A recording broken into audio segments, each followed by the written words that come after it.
नमस्कार मित्रों, exam clear classes में आप सभी का हार्दिक स्वागत है। आज हम मनोविज्ञान की टॉपिक वाइज टेस्ट सीरीज शुरू कर रहे हैं। इस टॉपिक वाइज टेस्ट सीरीज में मनोविज्ञान में जितने भी प्रकार के प्रश्न बनते हैं वो हम लाने का प्रयास करेंगे और महत्वपूर्ण प्रश्नों की शानदार व्याख्या भी करेंगे।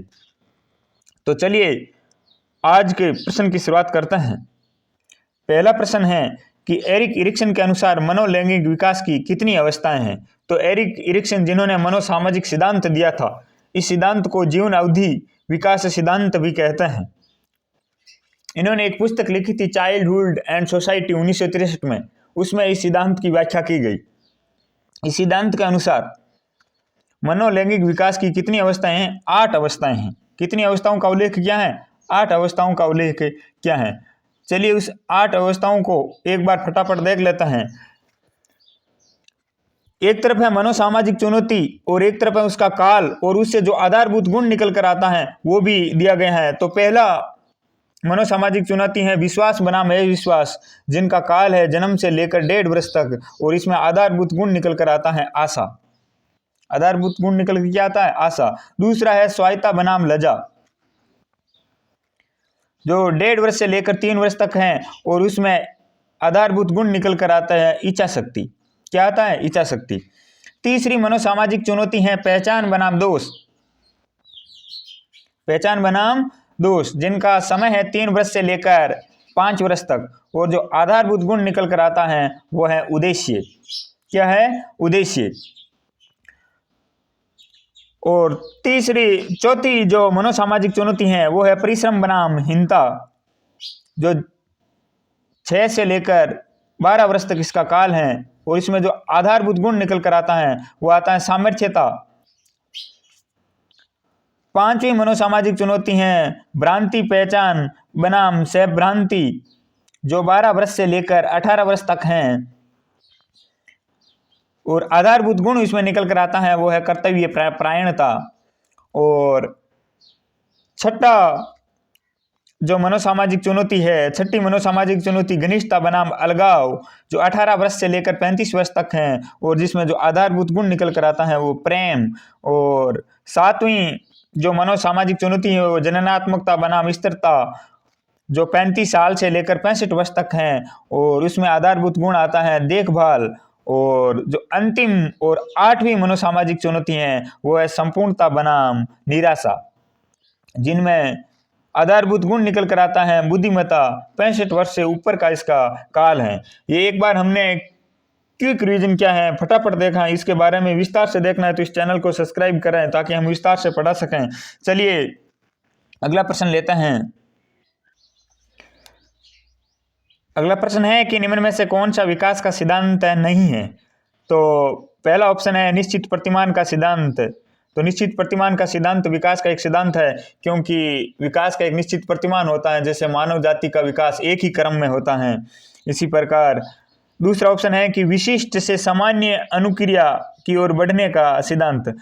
तो विकास हमेशा विशिष्ट से सामान्य नहीं होता, विकास हमेशा सामान्य से क्या होता है? विशिष्ट होता है। जैसे देखिए कोई बालक पहले प्रत्येक वस्तु को मुंह में डालता है, प्रत्येक वस्तु क्या करता है? मुंह में डालता है, फिर धीरे धीरे वो विशिष्ट वस्तुओं को, यानी जो खाने की वस्तु है उसको भी मुंह में डालता है। इसका मतलब विकास पहले सामान्य फिर क्या होता है? विशिष्ट होता है। समन्वय का सिद्धांत विकास में किसका सिद्धांत होता है? समन्वय का सिद्धांत। और एक है निरंतरता का सिद्धांत। तो विकास में हमेशा निरंतरता बनी रहती है, सतत विकास होता है। हर लोग कहता है कि विकास निरंतर चलता है, यानी गर्भाधान से लेकर मृत्यु तक क्या है? विकास चलता ही रहता है। तो विकास हमेशा क्या है? निरंतर या सतत है। तो इस प्रकार ये प्रश्न अगली स्लाइड से आ गया। तो इसमें से विकास का सिद्धांत नहीं है, तो यह हो गया विशिष्ट से सामान्य अनुक्रिया, क्योंकि विकास हमेशा किससे होता है? सामान्य से विशिष्ट होता है, न कि विशिष्ट से सामान्य। चलिए अगला प्रश्न लेते हैं।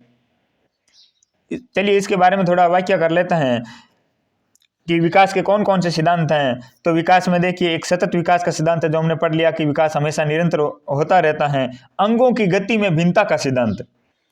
देखिए अंगों की गति में, क्योंकि सिर का विकास पहले होता है, हाथ पैर का अंत में होता है। तो अंगों की गति में विकास का सिद्धांत भी आ गया कि अंगों की गति में भिन्नता का सिद्धांत है। विकास हमेशा कैसा होता है? चक्राकार होता है।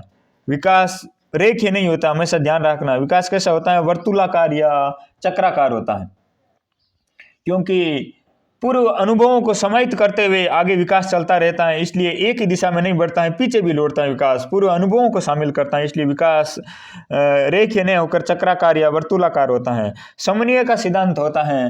विकास में परस्पर संबंध का सिद्धांत होता है, सभी पहलू आपस में संबंधित होते हैं, तो ये समन्वय का सिद्धांत भी है। विकास की भविष्यवाणी कर सकता है। हम किसी बालक को देखकर उसकी छोटी उम्र में ही उसकी योग्यता को देखकर कह सकते हैं कि ये बालक बड़ा होने पर ऐसा बनेगा। और समान प्रतिमान का सिद्धांत, विकास समान प्रतिमान का सिद्धांत हमने पढ़ा था कि मानव जाति का विकास एक क्रम में होता है। तो जैसे पशु जाति का विकास भी एक क्रम में होता है, उसी प्रकार मानव जाति का विकास भी क्या होता है? समान प्रतिमान में होता है। केंद्र से दूर की ओर विकास हमेशा कैसा होता है? केंद्र से परिधि की ओर होता है। ध्यान रखना, परिधि से केंद्र की ओर नहीं होता है। सबसे पहले हमारे जो शरीर का मुख्य भाग है, जैसे मान लीजिए पहले रीढ़ की हड्डी का विकास होता है, फिर भुजाओं का, बाद में संपूर्ण विकास होता है। यानी विकास निकट से दूर की ओर होता है। सबसे पहले रीढ़ की हड्डी का, फिर हाथ का, इस प्रकार विकास होता है। तो विकास केंद्र से दूर की ओर होता है या केंद्र से परिधि की ओर होता है। विकास की दिशा का सिद्धांत, विकास की एक निश्चित दिशा है। पहले सिर का विकास होगा, बाद में किसका होगा? पैर का विकास होगा। पहले सिर का, फिर छाती का, फिर इस प्रकार विकास की एक निश्चित दिशा होती है सिर से पैर की ओर। और अवस्थाओं में गति की भिन्नता का सिद्धांत, हर अवस्थाओं में अलग अलग विकास होता है। बाल्य अवस्था में अलग होता है, किशोर अवस्था में अलग होता है, शेष अवस्था में अलग होता है। और विकास हमेशा निरंतर चलता रहता है, ये पढ़ लिया हमने, सतत या निरंतर एक ही चीज है। और विकास की दर में भिन्नता का सिद्धांत, ये याद रखना, प्रत्येक विकास व्यक्ति की विकास की दर क्या होती है? अलग अलग होती है। कोई जल्दी बड़ा हो जाता है, कोई बड़े होने में टाइम ज्यादा लेता है। तो इस प्रकार विकास की दर में क्या होता है? भिन्नता का सिद्धांत होता है। चलिए अगला प्रश्न लेते हैं कि निरर्थक शब्द का सर्वप्रथम प्रयोग किसने किया था? तो ये याद रखना, एबिंगहॉस जिन्हें स्मृति पर भी अध्ययन किया था, तो इसका उत्तर आ जाएगा एबिंगहॉस। चलिए अगला प्रश्न लेते हैं। अगला प्रश्न है कि पियाजे के अनुसार एक 8 वर्ष का बालक कर सकता है। तो पियाजे ने जो बौद्धिक विकास की 4 अवस्थाएं बताई थी, उस अवस्थाओं में से ये प्रश्न है कि पियाजे के अनुसार 8 वर्ष का एक बालक अमूर्त नियम नहीं कर सकता, क्योंकि ये तो औपचारिक लास्ट अवस्था है। समस्या पर परिकल्पनात्मक सोच, ये भी अंतिम अवस्था है। और उच्च स्तरीय समस्याओं का हल, ये भी क्या है? अंतिम अवस्था है। लेकिन संरचनात्मक समस्याएं सीखना, ये 8 वर्ष का बालक कर सकता है। तो इसमें राइट उत्तर क्या होगा? ए नंबर। बाकी ये औपचारिक की हो गई, ये औपचारिक संक्रियात्मक अवस्था हो गई, ये भी उच्च स्तरीय यानी अंतिम अवस्था हो गई है। तो बौद्धिक अवस्था के बारे में हम पढ़ते हैं, पियाजे की 4 अवस्थाएं थी, जिनमें से जो संरचनात्मक समस्याएं होती हैं वो तीसरी अवस्थाओं में आती हैं। कौन सी अवस्थाओं में? तीसरी अवस्थाओं। पियाजे ने 4 अवस्थाओं का उल्लेख किया था, उसमें से तीसरी अवस्थाओं में, ठोस मूर्त संक्रियात्मक अवस्थाओं में संरचनात्मक समस्या सीखने का अवसर मिलता है। जैसे देखिए, पहली अवस्थाएं थी पियाजे की, वो थी संवेदीपेशी अवस्थाएं। दूसरी अवस्था थी प्राक संक्रियात्मक अवस्थाएं। तीसरी अवस्था है वो ठोस या मूर्त संक्रियात्मक अवस्थाएं। इसमें व्यक्ति क्या करता है? बालक संरचनात्मक समस्या सीखना शुरू हो जाता है। वस्तुओं को क्रमबद्ध रखना, चिंतन व तर्क का क्रमबद्ध होना, मूर्त वस्तुओं का तार्किक चिंतन करना, बालक तरल, भार, लंबाई व तत्व के संरक्षण संबंधी समस्या का समाधान इस अवस्था में कर लेता है। इसलिए 8 वर्ष का बालक संरचनात्मक समस्या सीखना शुरू हो जाता है। चलिए अगला प्रश्न लेते हैं। अगला प्रश्न है, बालक के प्राकृतिक विकास पर बल किसने दिया था? तो ये प्राकृतिक विकास पर बल दिया था मारिया मोंटेसरी ने। किसने दिया था? मारिया मोंटेसरी ने। चलिए अगला प्रश्न लेते हैं। अगला प्रश्न है कि बाल अध्ययन का पिता किसे कहा जाता है?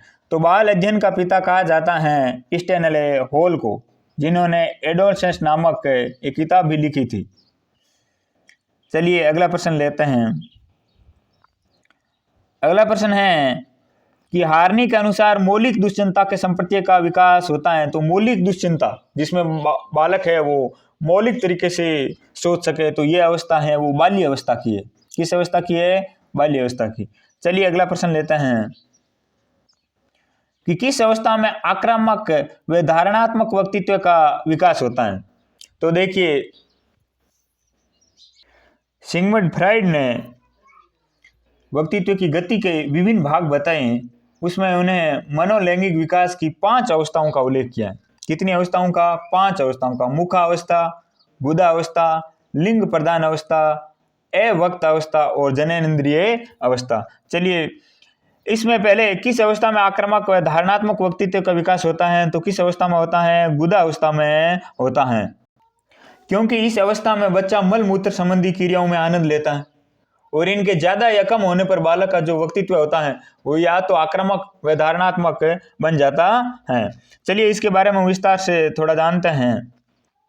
देखिए, ये सिगमंड फ्राइड ने 5 अवस्थाओं का उल्लेख किया है। सबसे पहले है मुखावस्था, जिसे हम एनाल स्टेज कहते हैं, 0 से लेकर 1 वर्ष तक।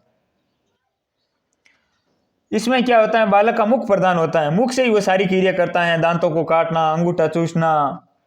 और दूसरी अवस्था है वो है गुदा अवस्था, जिसे हम बोलते हैं, सॉरी इसे एनाल स्टेज नहीं, इसे बोलते हैं ओरल स्टेज।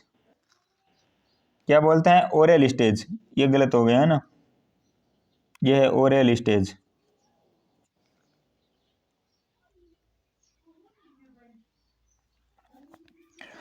और दूसरी है वो गुदा अवस्था, इसे हम एनाल स्टेज बोलते हैं, जो 1 वर्ष से लेकर 3 वर्ष है। इसमें हमने बता दिया कि भाई बच्चा मल मूत्र संबंधी जो क्रिया होती है उसमें ज़्यादा आनंद लेता है और उसका व्यक्तित्व ज़्यादा या कम होने पर क्या हो जाता है? आक्रामक हो जाता है।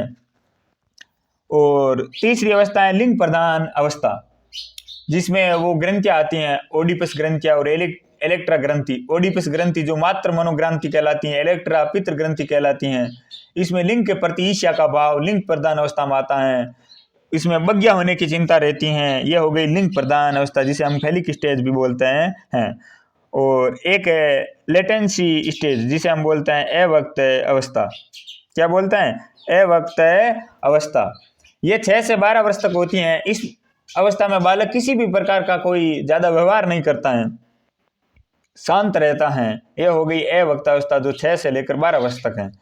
अब अंतिम अवस्था है वो इंद्रिय अवस्था।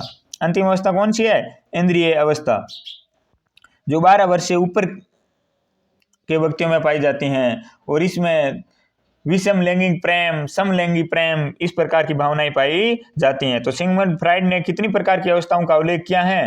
5 प्रकार की अवस्थाओं का उल्लेख किया है। चलिए अगला प्रश्न लेते हैं। अगला प्रश्न है कि पियाजे के अनुसार 4 से 8 माह में कौन सा संज्ञानात्मक विकास होता है? तो जीन पियाजे ने जो बौद्धिक विकास है उसको कितने भागों में बांटा था? काल को 4 भागों में बांटा था। सबसे पहला काल था वो हमने पढ़ा था संवेदी पेशी अवस्था। कौन सी? संवेदी पेशी अवस्था। इस संवेदी पेशी अवस्था को भी कितने भागों में, उपावस्था में बांटा गया? 6 उपावस्थाओं में बांटा गया है। उसमें से जो ये पूछा गया है कि 4 से 8 माह में कौन सा संज्ञानात्मक विकास होता है, तो इसमें जो तीसरी स्टेज उपावस्था आती है पहले भाग की, संवेदी पेशी अवस्था। जीन पियाजे ने बौद्धिक विकास को 4 भागों में बांटा था। इसमें से पहला भाग है संवेदी पेशी अवस्था, इसको 6 उपावस्थाओं में बांटा। कितने उपावस्थाओं में? 6 उपावस्थाओं में। तो तीसरी उपावस्था थी गौणवर्ती प्रतिक्रियाओं की अवस्था। उसमें वो क्या करता है? आंख हाथ का संबंधन हो जाता है उसे। अब वो क्या करता है? बालक को वस्तु उल्ट पटने व छूने पर अधिक ध्यान देता है, ना कि प्रतिवर्ती क्रिया अब कम कर देता है। कुछ ऐसी अनुक्रिया करता है जिसे उसे मनोरंजक लगे, रोचक लगे। तो पियाजे के अनुसार 4 से 8 माह में कौन सा संज्ञानात्मक विकास होता है? आंख से हाथ संबंधन, जो पहली अवस्थाओं की तीसरी उपावस्था में यह संबंधन आता है। आंख और हाथ का कॉम्बिनेशन बैठ जाता है, फिर वो वस्तुओं को उल्टने पलटने लगता है। चलिए इसके बारे में जानते हैं कि कौन कौन सी अवस्थाएं थी। ये अवस्थाएं ज्ञानात्मक, क्रियात्मक, संवेदी पेशी अवस्था। इसे या तो ज्ञानात्मक बोल सकते हो इसे क्रियात्मक बोल सकते हो या इसे संवेदी पेशी अवस्था भी बोल सकते हो। यह काल है इसका 0 से लेकर 2 वर्ष तक। चार बौद्धिक विकास को कितने भागों में बांटा है? 4। ये पहला भाग है। और दूसरा भाग है प्राक संप्रियात्मक अवधि, जो 2 से 7 वर्ष तक है। ये दूसरा भाग है जिसमें सूचकता का विकास होता है, जीववाद एनिनिज्म का विकास होता है, बच्चा समय से बातें करने लगता है, आत्म केंद्रित चिंतन करना शुरू हो जाता है, केंद्रीकरण की भावना उसके मन में आ जाती हैं। तो ये थी दूसरी अवस्थाएं। और तीसरी अवस्थाएं हैं ठोस मूर्त संक्रियात्मक अवस्थाएं, जो 7 से लेकर 12 वर्ष तक है। उसमें हमने पढ़ा कि कौन सी इसमें समझ हो जाती है, संरक्षणात्मक समझ हो जाती है, मूर्त रूप से सोचने लगता है, इसीलिए इसको ठोस या मूर्त संक्रियात्मक अवस्थाएं कहते हैं, क्योंकि इसमें वस्तुओं का वो मूर्त रूप से तार्किक चिंतन करना शुरू हो जाता है, संरक्षणात्मक सोच उसे समझ में आ जाती है, पलटन की विशेषता उसमें आ जाती है कि कौन सी वस्तु भारी है या कौन सी हल्की है, और संरक्षण की समझ यानी लंबाई चौड़ाई क्षेत्रफल का ज्ञान उसे हो जाता है। तो ये थी तीसरी अवस्थाएं। और चौथी अवस्थाएं और अंतिम अवस्थाएं हैं औपचारिक संक्रियात्मक अवस्थाएं। उसमें बालक परिकला काल्पनिक निगमन तर्क का विकास हो जाता है और चिंतन में वास्तविकता आ जाती है, वस्तुनिष्ठता आ जाती है। या ये ध्यान रखना, वास्तविकता और वस्तुनिष्ठता कब आती है? चौथी स्टेज में। जीन पियाजे ने चौथी स्टेज बताई थी ना, औपचारिक संक्रियात्मक अवस्था, उसमें वास्तविकता या वस्तुनिष्ठता का समावेश होता है। चलिए अगला प्रश्न लेते हैं। अगला प्रश्न है कि मेस्लो ने कितनी मूल आवश्यकताएं बताई थी? तो मेस्लो ने मूल आवश्यकता बताई थी वो 5 बताई थी। वीडियो ज़्यादा लंबा हो जाएगा, इसलिए आप विस्तार से पढ़ना चाहते हो तो चैनल को सब्सक्राइब करें ताकि हम आपको विस्तार से इसके बारे में पढ़ा सकें। तो मेस्लो ने कितनी मूल आवश्यकताएं बताई थी? 5 मूल आवश्यकताएं बताई थी। चलिए अगला प्रश्न लेते हैं। भाषा की सापेक्षता प्रकल्पना किसने प्रतिपादित की थी? तो सापेक्ष प्रकल्पना आ जाए तो ध्यान रखना, ये दी थी वोर्फ ने। किसने दी थी? वोर्फ ने।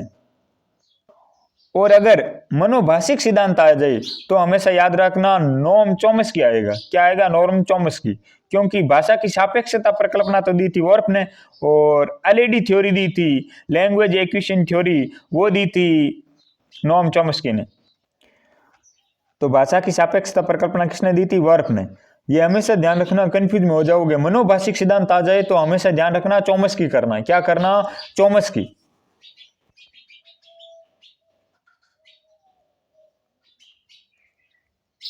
इसने दी थी मनोभाषिक सिद्धांत दिया था। इसके अनुसार बच्चे सर्व भाषा व्याकरण के साथ जन्म लेते हैं, यानी जनरेटिव ग्रामर की थ्योरी दी थी, वो भी दी थी नोम चॉम्स्की ने। बच्चे जिस भाषा को भी सुनते हैं उसे सीख लेते हैं, ये भी कहना था किसका? नोम चॉम्स्की का। और भाषा अर्जन तंत्र यानी लैंग्वेज एक्विजिशन डिवाइस, एलएडी, जिसे हम शॉर्टकट में बोलते हैं एलएडी, ये भी किसने दी थी? नोम चॉम्स्की ने दिया था। तो हमेशा ध्यान रखना, दोनों में कंफ्यूज मत होना। भाषा की सापेक्षता प्रकल्पना आ जाए तो वार्प करना, और मनोभाषिक सिद्धांत आ जाए तो नोम चॉम्स्की करना। चलिए अगला प्रश्न लेते हैं। अगला प्रश्न है कि छिपी हुई वस्तुएं ढूंढ निकालना इस बात का संकेत है कि शिशु निम्नलिखित में से किस संज्ञानात्मक कार्य में दक्षता प्राप्त करने लगता है? तो छिपी हुई वस्तुएं ढूंढ निकालना, ये वो वस्तु स्थायित्व वाली है। वस्तु स्थायित्व है यानी छिपी हुई वस्तु को क्या करना? ढूंढ लेना। ये कौन सी अवस्था में आता है? संज्ञानात्मक। जो जीन पियाजे ने 4 संज्ञानात्मक अवस्थाएं बताई थी, बौद्धिक अवस्थाएं बताई थी, उसमें से जो चौथी बौद्धिक अवस्थाएं हैं, चौथी नहीं, पहली संवेदी पेशी अवस्थाओं की जो अंतिम पहली अवस्था है ना, संवेदी पेशी अवस्था, पहली अवस्था 0 से 2 वर्ष तक, उसमें जो अंतिम अवस्था है, छठी उपावस्था, उसमें यह गुण आ जाता है वस्तु स्थायित्व का। वस्तु स्थायित्व का गुण किस में आता है?